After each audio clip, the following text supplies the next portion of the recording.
നമസ്കാരം. സനാതന ധർമ്മവും ആർഷഭാരതവും. ആർഷഭാരതം എന്ന് കേൾക്കുമ്പോൾ എല്ലാവർക്കും തർക്കം വരും, വലിയ ബഹളം ഉണ്ടാക്കും. ഇപ്പൊ നമ്മൾ തുണി ഉടുക്കാനും ഉടുക്കാതിരിക്കാനും സ്വാതന്ത്ര്യം വേണമെന്ന് പറയും. പക്ഷേ ആർഷഭാരതം എന്ന് പറയുമ്പോൾ തുണി ഉടുക്കാത്ത അല്ലെങ്കിൽ വസ്ത്രം കുറച്ച് ഉപയോഗിച്ചിരുന്ന കുറെ സന്യാസിമാരുടെയും കുറെ ആളുകളുടെ പടമൊക്കെ എടുത്തിട്ടിട്ട് ഇതാണ് ആർഷഭാരതം എന്നൊക്കെ പറയും, ബഹളം ഉണ്ടാക്കും. ആ ഭാഗത്ത് എനിക്ക് താല്പര്യമില്ല, തർക്കവുമില്ല. അത് ഉണ്ടാക്കിക്കോളൂ. തർക്കിക്കുന്നവരെയും നാസ്തികരെയും ആസ്തികരെയും ചാർവാഹകന്മാരെയും എല്ലാവരും ഉൾക്കൊള്ളുന്ന അതാണ് എൻ്റെ ധർമ്മം, എൻ്റെ രാജ്യത്തിലെ ധർമ്മം. എൻ്റെ ധർമ്മം എന്ന് പറഞ്ഞാൽ എൻ്റെ രാജ്യത്തിലെ ധർമ്മം. ആരാണ് ഋഷി? ഋ എന്ന് പറഞ്ഞാൽ അക്ഷരമെന്നും അർത്ഥമുണ്ട്, പ്രകാശമെന്നും വേണമെന്നും പറയാം. ഋഷി എന്ന് പറഞ്ഞാൽ ദൃശ്യം അല്ലെങ്കിൽ ദൃശ്യമാക്കുന്നത് എന്നുള്ള അർത്ഥമുണ്ട് ഋഷി എന്നെടുക്കുമ്പോൾ. ദർശനം എന്ന അർത്ഥവുമുണ്ട്. അപ്പോൾ അങ്ങനെ പറയുമ്പോൾ ഋഷിമാർ എന്ന് പറയുമ്പോൾ അല്ലെങ്കിൽ ഋഷി എന്ന് പറയുന്നത് ദാർശനികനാണ്.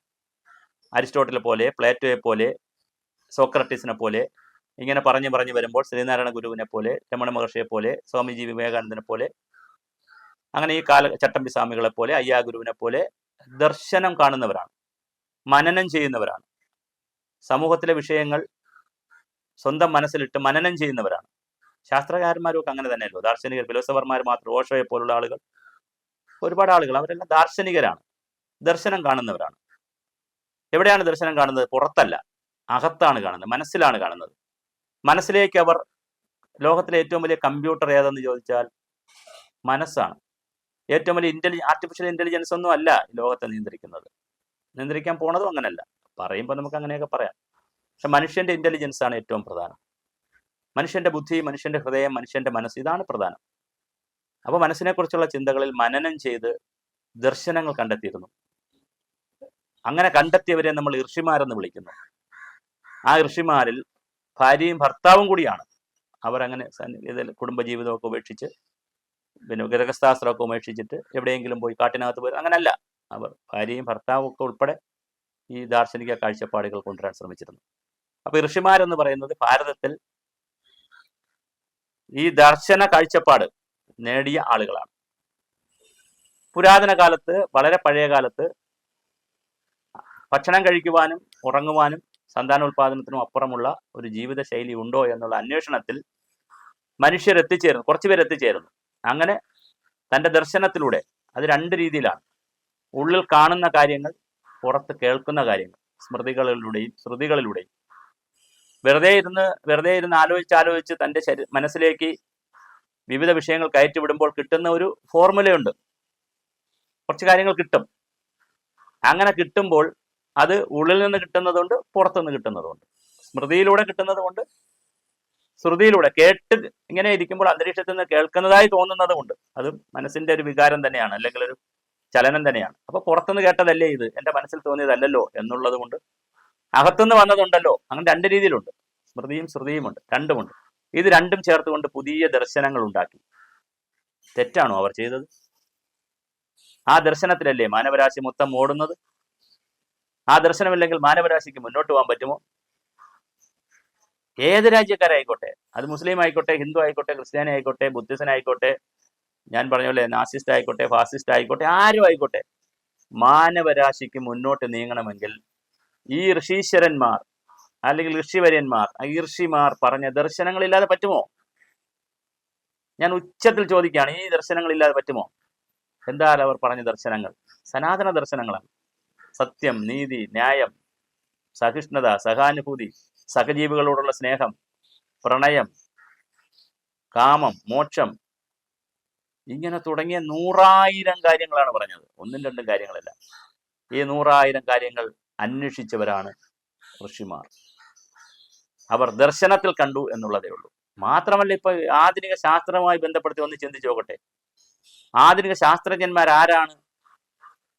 ദാർശനികരല്ലാത്തുള്ള കണ്ടുപിടിക്കുന്നവർ, അല്ലാതെ ഈ സോക്കാൾഡ് സാങ്കേതിക വിദഗ്ധരല്ല. ഏതെങ്കിലും സ്ഥാപനത്തിൽ പോയി ജോലി ചെയ്യുന്ന സാങ്കേതിക വിദഗ്ധരല്ല ഞാൻ ഉദ്ദേശിക്കുന്നത്. അല്ലാതെ ഒറിജിനലായി കണ്ടുപിടിക്കുന്ന ആളുകളുടെ ഉള്ളിലാണ് ഇത് കിടക്കുന്നത്. ഐൻസ്റ്റീൻ ആയാലും, ഇറാസ്തോസ്തനീസ് ആയാലും, ഗലീലിയോ ആയാലും, എല്ലാ ശാസ്ത്രകാരന്മാരും ദാർശനികരും കൂടെയായിരുന്നു. ദാർശനികനല്ലാത്തൊരു ശാസ്ത്രജ്ഞനെ കാണിച്ചു തരാവോ? അവർ ദർശനമാണ് കാണുന്നത്, അവരുടെ മനസ്സിലാണ് ഇത് കാണുന്നത്. മനസ്സിൽ കാണുന്നതാണ് അവർ വരയ്ക്കുന്നത്. അതിപ്പോ എഞ്ചിനീയർ ആയാലും അങ്ങനെ തന്നെയല്ലേ.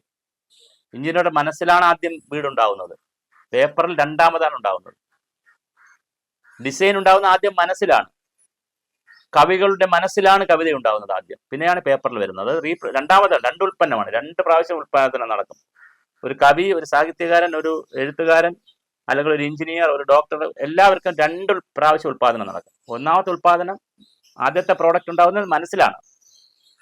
രണ്ടാമതാണ് അത് പേപ്പറിലായി മാറുന്നത്, അല്ലെങ്കിൽ പ്രിന്റിലേക്ക് വരുന്നത്, അല്ലെങ്കിൽ അത് ഓഡിയോ ആയിട്ടും വീഡിയോ ആയിട്ടും മറ്റൊരു മെറ്റീരിയലായിട്ട് മാറുന്നത്. ഒരു റീപ്രൊഡക്റ്റീവ് മെറ്റീരിയലായിട്ട് മാറുന്നത് രണ്ടാമതാണ്. ഒന്നാമത്തത് റീപ്രൊഡക്റ്റീവ് മെറ്റീരിയൽ അല്ല, ആ പ്രൊഡക്ഷൻ. അപ്പൊ തിരിച്ച് ചിന്തിക്കാം. അപ്പൊ ഞാൻ ഈ പറഞ്ഞു വരുമ്പോൾ എനിക്ക് വീണ്ടും ചിന്ത മാറുകയാണ്, എന്റെ ചിന്ത വീണ്ടും മാറുകയാണ് കേട്ടോ. ഇവിടെ മാറിയ ചിന്ത എന്താ? പ്രൊഡക്ഷൻ ഒന്നേ ഉള്ളൂ, മറ്റത് റീപ്രൊഡക്ഷൻ ആണ്. പ്രൊഡക്ഷൻ മനസ്സിലാണ് നടക്കുന്നത്. എഞ്ചിനീയർ മനസ്സിലാണ് ഡ്രായിങ് വരച്ചതിന് ശേഷം ഇങ്ങനെ മതി എന്ന് പേപ്പറിൽ വരുന്നു. പേപ്പറിൽ വരുന്നപ്പോൾ ഇങ്ങനെ വേണ്ട, വീണ്ടും മനസ്സ് പറയുന്നു, വേറെ രൂപത്തിൽ വരുന്നു. ഇതൊക്കെ മതി, മനസ്സ് പറയുന്നു. ഇതൊക്കെ പോരാ, മനസ്സ് പറയുന്നു. മനസ്സിലാണ് ഈ പ്രൊഡക്ഷൻ എല്ലാം നടക്കുന്നത്. മറ്റത് റീപ്രൊഡക്ഷൻ ആണ്. രണ്ടാമതെന്ന് റീപ്രൊഡ്യൂസ് ആണ് ചെയ്യുന്നത്. ഒന്ന് ഫോട്ടോ കോപ്പി എടുക്കുകയാണ് ചെയ്യുന്നത്, പേപ്പറിലേക്ക് മാറ്റും, മറ്റൊരു മെറ്റീരിയലിലേക്ക് മാറുകയാണ് ചെയ്യുന്നത്. ഇപ്പൊ കമ്പ്യൂട്ടറിൽ ചെയ്താലും, പിന്നെ GIS-ൽ ചെയ്താലും, AutoCAD-ൽ ചെയ്താലും, DTP-ൽ ചെയ്താലും, ഇപ്പൊ കൈ കൊണ്ട് എഴുതിയാലും, ആർക്കെങ്കിലും പറഞ്ഞു കൊടുത്ത് ചെയ്താലും, വോയിസ് റെക്കോർഡായിട്ട് ചെയ്താലും, എങ്ങനെയായാലും അതൊരു പ്രൊഡക്ഷൻ മെറ്റീരിയലിലേക്ക് മാറുകയാണ്. ഒറിജിനലി നടക്കുന്നത് മനസ്സിലാണ്. ഈ മനസ്സിന്റെ താളം എന്ത് എന്ന് അന്വേഷിച്ചവരാണ് ഋഷികൾ. ഈ മനസ്സിന് എന്തൊക്കെ ഗുണങ്ങളുണ്ട് എന്ന് അന്വേഷിച്ചാൽ അത് മറ്റൊരു വീഡിയോയിൽ പറയാം. ഈ ചെറിയ ചെറിയ വീഡിയോസ് ആയിട്ട് ചെയ്ത ആളുകൾക്ക് കാണാൻ എളുപ്പമായിരിക്കും. അതുകൊണ്ടാണ് മാക്സിമം 10 മിനിറ്റ് 12 മിനിറ്റുള്ള വീഡിയോസാണ് ഞാൻ ചെയ്യാൻ ശ്രമിക്കുന്നത്. ചിലപ്പോൾ 15 മിനിറ്റ് 20 മിനിറ്റ് വരെ പോകും, വിഷയത്തിന്റെ ഒരു പ്രാധാന്യം വെച്ചിട്ട്. അപ്പൊ ഇതാണ് ഋഷീശ്വരന്മാർ. അവർ ചെയ്തത് ഇതാണ്, ദർശനം കാണുകയാണ് ചെയ്തത്. കണ്ടിട്ട് വെറുതെ ഇരുന്നില്ല, അവർ തർക്കിച്ചു, സംവാദങ്ങളിൽ ഏർപ്പെട്ടു. ഇത് ശരിയാണോ, ഇത് ശരിയല്ലയോ? കൂടെയുള്ളവരോട് പറഞ്ഞു. ജ്ഞാനമാർഗം തേടിയവരാണ് അവർ. അവർ ഭക്തിമാർഗത്തിൽ പോയവരല്ല. അവർ കിട്ടിയ ദൈവത്തെയും കെട്ടിപ്പിടിച്ച്, കിട്ടിയ വിഗ്രഹത്തെയും കെട്ടിപ്പിടിച്ച് ഇത് തന്നെയാണ് ഇനി മോചനം എന്ന് കടന്നവരല്ല. അതിനപ്പുറമുള്ള ദർശനമുണ്ടോ, അതിനപ്പുറമുള്ള കാഴ്ചപ്പാടുകളുണ്ടോ എന്ന് അന്വേഷിച്ചവരാണവർ. അവരാണ് ഋഷിമാർ. അവരുടെ കാര്യങ്ങൾ, അതിനെ തുടർന്ന് വന്ന് കാര്യങ്ങൾ ആചരിച്ച് വന്നവരെ ആചാര്യന്മാരെന്ന് നമ്മൾ പറയും. മഹർഷിമാരുണ്ട്, ഋഷിമാരും മഹർഷിമാരും ഉണ്ടായിരുന്നു ആദ്യകാലത്ത്. പിന്നെയാണ് ആചാര്യന്മാർ, ഗുരുക്കന്മാരെന്നൊക്കെ പറഞ്ഞ് താഴേക്ക് വരുന്നത്. അപ്പൊ ഏറ്റവും സൂപ്പർലേറ്റീവ് ആയിട്ടുള്ള പ്രപഞ്ചത്തിന്റെ ദർശനം കണ്ടിട്ടുള്ള, പ്രപഞ്ചത്തിനൊരു ഉൾക്കാഴ്ചയുണ്ടോ, പ്രപഞ്ചത്തിനൊരു ശബ്ദമുണ്ടോ? അത്ര മനോഹരമായ അന്വേഷണ വിഷയമാണ്. പ്രപഞ്ചത്തിനൊരു ഉണ്മയുണ്ടോ, പ്രപഞ്ചത്തിനൊരു സ്വത്വബോധമുണ്ടോ, പ്രപഞ്ചത്തിനൊരു ആരംഭമുണ്ടോ, ഈ പ്രപഞ്ചത്തിനൊരു അവസാനമുണ്ടോ? മാറ്റമാണ് പ്രപഞ്ച നിയമം എന്ന് പറയുമ്പോഴും മാറാതെ നിൽക്കുന്ന എന്തെങ്കിലും ഉണ്ടോ? മാറ്റമാണ്, നമ്മൾ change is the only thing is the എന്താണ് ചേഞ്ച് എന്നൊക്കെ പറയാറുണ്ട്. ചേഞ്ചാണ് ഒരേ ഒരു സാധനം ചേഞ്ച് ആവാത്തതെന്നൊക്കെ പറയാറുണ്ട്. പക്ഷെ അതാണോ? മാറ്റമില്ലാത്ത എന്തെങ്കിലും ഉണ്ടോ ഈ ഭൂമിയിൽ?